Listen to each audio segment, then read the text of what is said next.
Hello, serious internet.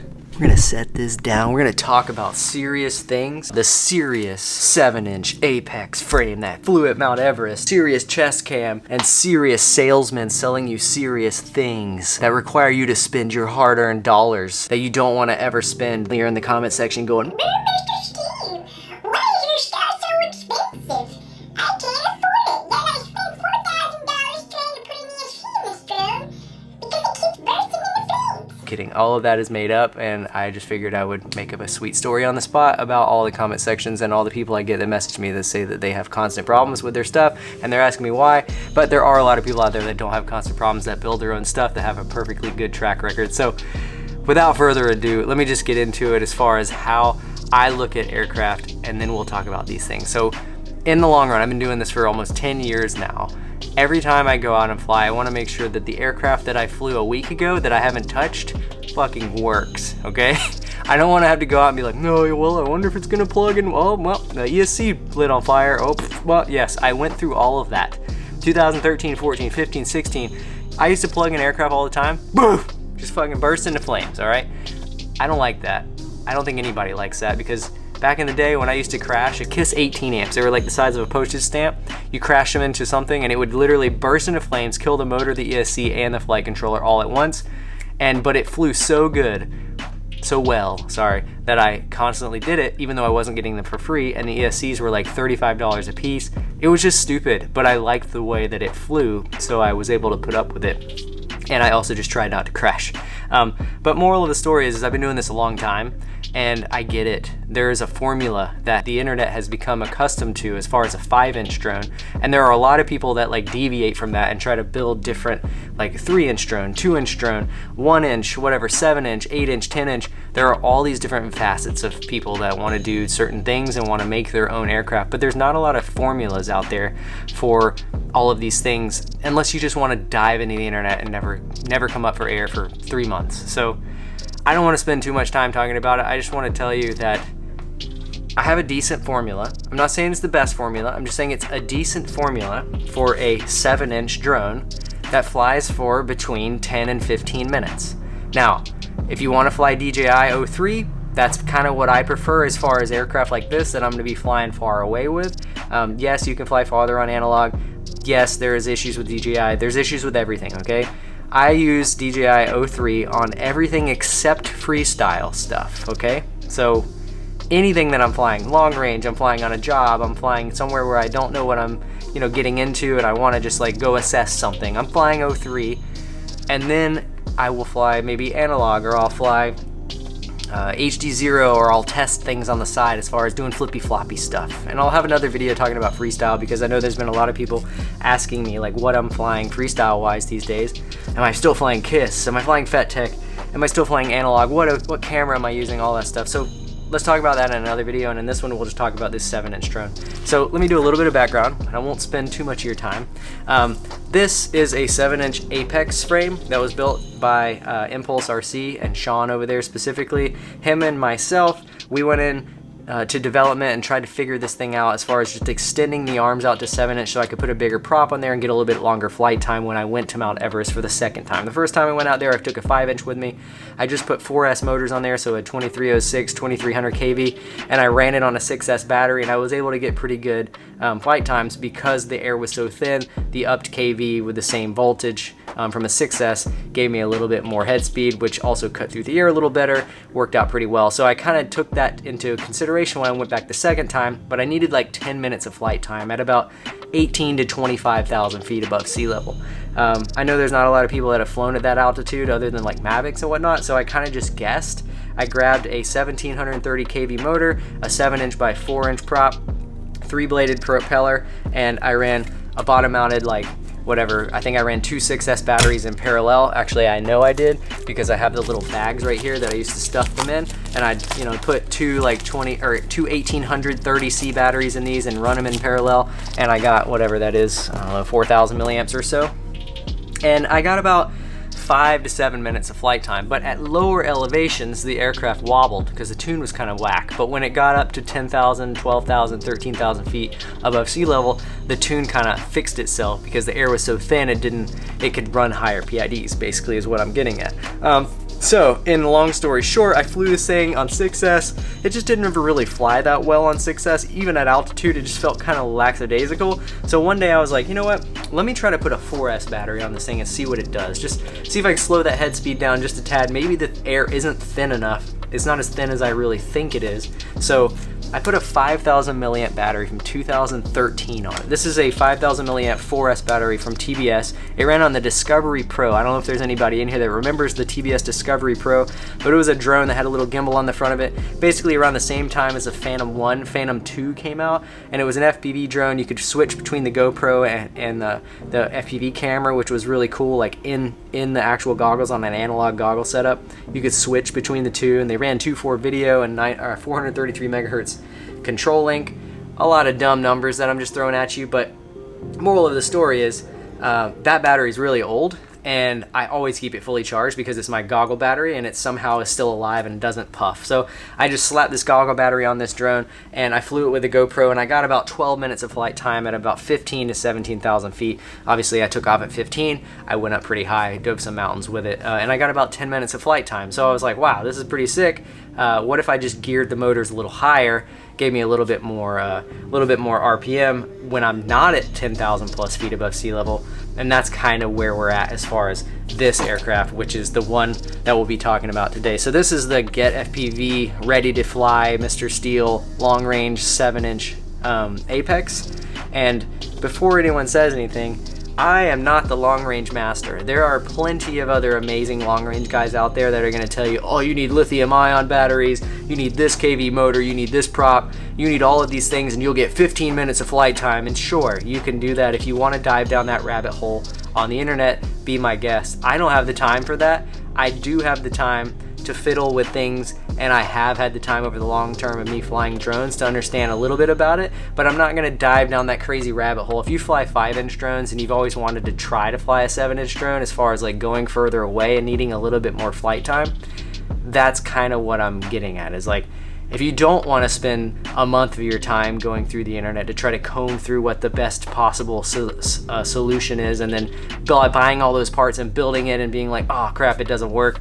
Well, this is kind of the turnkey, like, I want to spend money, I want to have a good quality parts, I want it to be done, I don't want to have to spend time on it, and I want it to work well.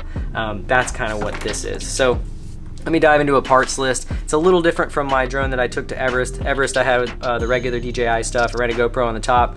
Again, it had DJI standard, and I ran a 65 amp T-motor ESC because in 2020 that was all that was available.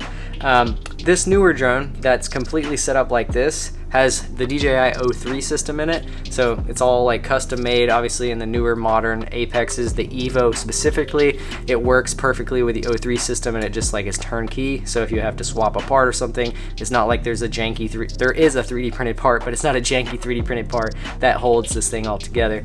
There are like metal hoops around this 3D printed part to kind of hold the camera in. There are actual mounting and isolation for the actual O3 unit in there, and then there's a GPS on the back. Running Crossfire Diversity here, and this has got a Lumineer 55 amp ESC in it and a Lumineer ESC. These are all running Betaflight and BL Heli.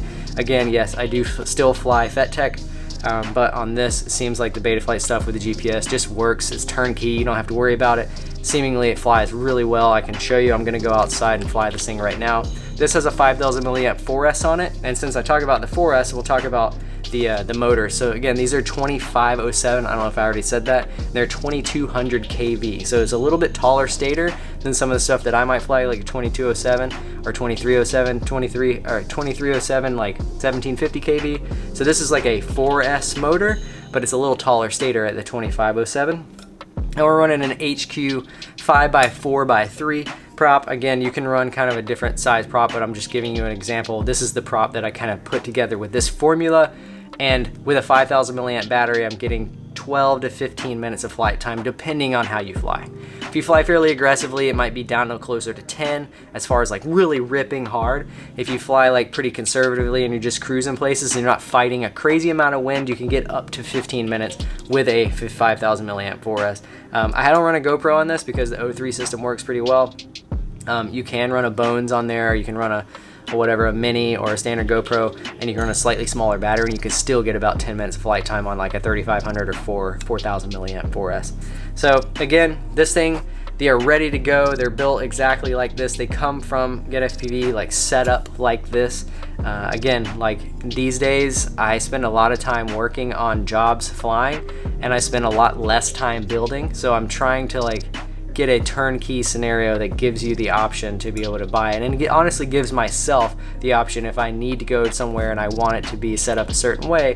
At this point in time, there are better drone builders out there than I am, and I have the knowledge of the formula and like what KV and what prop size and how heavy the aircraft should be, and I can kind of put that towards someone that can build a drone better, and then pay them to build the drone for me, and at realistically a very minimal cost. Like if I were to build this thing, I'd charge $300-400 to build it because I have to physically do it, where these guys are charging a lot less because the parts are pretty expensive. So anyways, without further ado, let's just go ahead and plug this thing in, and we're gonna go outside and we're gonna fly. We got our drone out here. We just started it, 5000 milliamp 4S. And we're starting the recording up here in the corner. I'm just gonna fly around. Obviously, I probably won't fly for the full 10 minutes unless you guys just are here.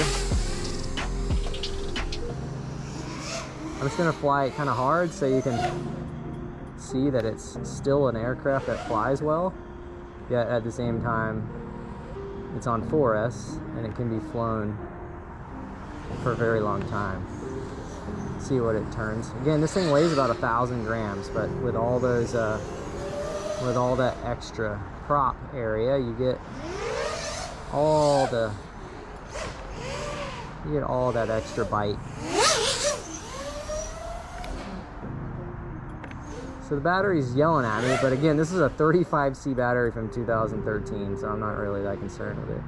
And I have flown this exact battery for I think it was 13 minutes. That's not even full throttle. Let's do a full throttle power loop. Full throttle, sag down to 10 volts. This is a 7-inch drone. This thing flies pretty damn well for 7 inches. Especially with a battery that is this old and this crusty. And still bite. I don't know what it is about yaw spin, so I just like it. Look at my ball up here. Just rip it. A little bobble there. It came out of a flip and then just bobbled around. I kind of jab throttle there on the punch out, but medium throttle, no oscillations, cruising around, fly up to the moon if I need to. Get some nice observation going on. I'm not worried about fail safing or anything from flying crossfire. Getting a little stutter in the video, but it's just because I'm standing underneath this awning. But dude, I've flown this thing literally a mile and a half in some open air, Mount Everest, and that was when I wasn't getting as good of a flight time either. And I was terrified because obviously there's zero recovery going on here in the Himalayas and something goes down. So this drone literally is out of the box. I did nothing to it. This is how it comes from Get FPV. You buy this thing, plug it up, bind it to your aircraft, bind your goggles, and it's good to go. Again, the tune was a little bit tweaked by myself, and the rates and whatnot are also tweaked. I kind of give you, they're not my normal freestyle rates. They're some kind of a little bit lower. I can't remember the exact numbers, but and just go ahead and rip around. Let's check this Volvo out. Look at this baby. 1989 Volvo 240. I think it's a DL wagon. Yet underneath, well, why is the exhaust kind of weird? Well, there's stock exhaust, but then there's another little nugget underneath there. And what's going on here? Do I see some Coney shocks going on in there? What's this tonneau cover all about? Just give it a quick skid, nah? So we burned 200, let's just say 300 milliamps. We're cruising around at 14.8 on a really old 4S. Like I said, this is more like to show you that this thing can fly on whatever the hell 4S battery you want. Okay, a little bit of scraggle. So if you had some old 4Ss lying around, you just wanted to rip, you wanted to float around for days, you could very well do such a thing. The throttle is super nice and responsive. I'm not worried about ballooning up in anything. Obviously, with a little bit heavier of an aircraft, you put a GoPro on here, you're going to get a little bit more response, or a little bit less throttle response, so you could be, have a little bit more dexterity. Or if you wanted to run a lower pitch prop or something, you could also do such a thing. You have a little bit less throttle, a little less ballooning going on. But the video quality is amazing. You could run an onboard SD card and get that 4K out of the DJI O3, and there's not going to be props in shot. Actually, I take that back. You do see a little bit of prop. You can see it on the corner, so when you open the sun, so you can kind of see it. A little bit of props in shot. Not too bad. That's 16.9, shot at 4.3. Not getting anything. You do strap a GoPro on there, but it's no mountain down there. You strap a GoPro on there. and you run about 10 degrees angle, and 4x3, you're solid on that prop light. So again, team is amazing.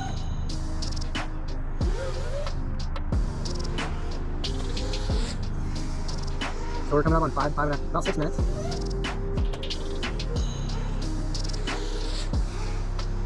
I'm just gonna fly it and fill the battery, guys, so you guys can see that it rips. And I'm not like cruising by any means. I mean, I kind of am cruising in some instances, but I'm also ripping pretty good. I don't think at any point in time I've gone less than 15-20 miles an hour unless I was hovering looking at the ball though.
Straddle.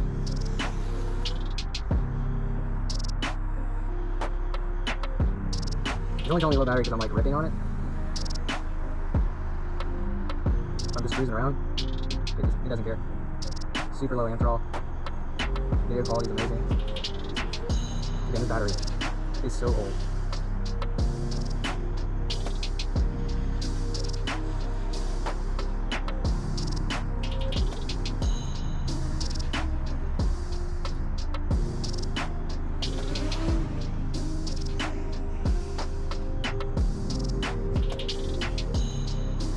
We're at 10 minutes. We can keep going.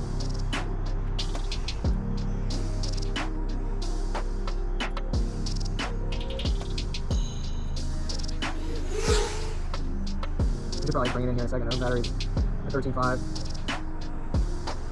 We still got punch though. Like the battery's not completely full throttle down to 9 volts, but you just kind of lose a lot of head speed when you're on a 4S getting down close to the end of the battery just because your voltage is dropping so much. So we'll bring it in 11 minutes. 11 minutes of ripping around my yard, cruising on a 5,000 milliamp 4S battery from 2013. That's only 35C. Nothing is hot. Everything is cold to the, literally cold to the touch. I mean, it's 55 degrees Fahrenheit out here, so obviously it's a little cool on the cooler side. But yeah, I mean, I would have zero issues running this thing a mile out as long as I get line of sight, obviously. And then you even saw in the video, it's clipping trees. It's not falling out of the sky. It's not doing anything weird. The tune's great. So yeah, I don't know. Some cool little thing. If you want to build one, the parts are available to be built as well.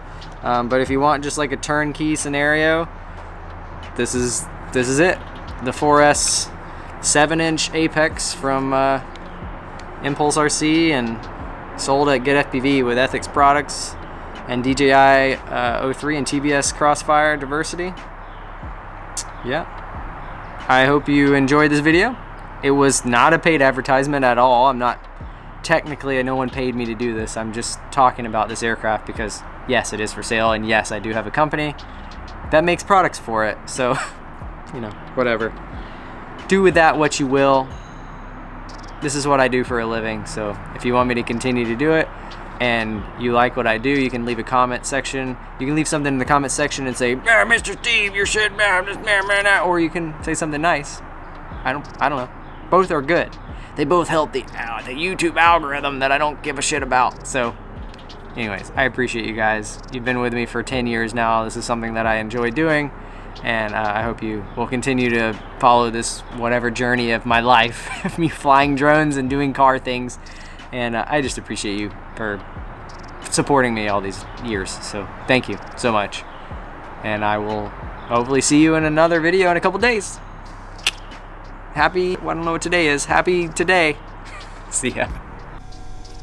And just to show you, I didn't run this battery into the ground. This is immediately after.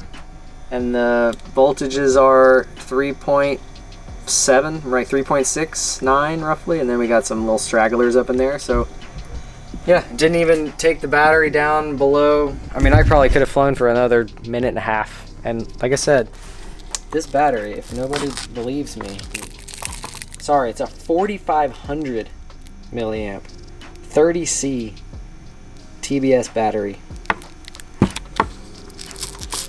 Wow. Wow. I don't know if that says something about the battery or if that says something about... It says a lot. That battery is going to explode at some point. I hope not. It's my goggle battery.